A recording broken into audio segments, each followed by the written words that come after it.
हमार होला, जाके लहाई ना पिया कोका कोला, जाके लहाई ना पिया कोका कोला। कादू कैसन मन हमार होला, जाके लहाई ना पिया कोका कोला। बात बुझी न पिया नहीं सबर हो खता, झुके छोड़ दिना,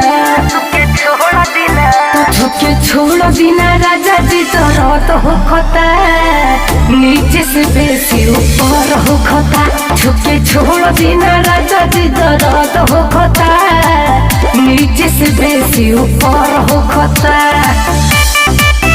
झुके छोड़ दिना राजा जी दर्द हो खता, दर्द हो खता, नीचे से बेसी ऊपर हो खता। करी सबर आज सुनी मोर सहिया, धरी जनी जबरी मोर करी हइया, धरी जनी जबरी मोर करी हइया।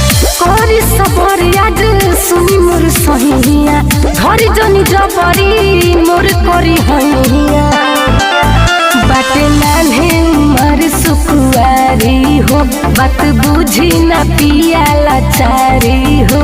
सब रौरा कइल काटे असर हो खता, झुके छोड़ दिना, झुके छोड़ दिना, झुके छोड़ दिना राजा जी दर्द हो खता, नीचे से बेसी ऊपर हो खता। झुके छोड़ दिना राजा जी दर्द हो खता, नीचे से बेसी ऊपर हो खता। झुके छोड़ दिना राजा जी दर्द हो खता, दर्द हो खता, नीचे से बेसी ऊपर हो खता।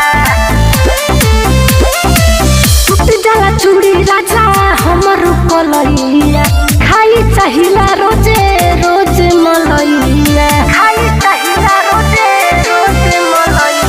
टूट जाला चूड़ी राजा हमर कलैया, खाई चाहिला रोजे रोज मलैया। राजू अरविंद बानी सुकुआरी हो, सुनील बंद करेले केराड़ी हो। हमारो समान अब नरम हो खता, झुके छोड़ दिना, झुके छोड़ दिना राजा जी दर्द हो खता, नीचे से बेसी ऊपर हो खता।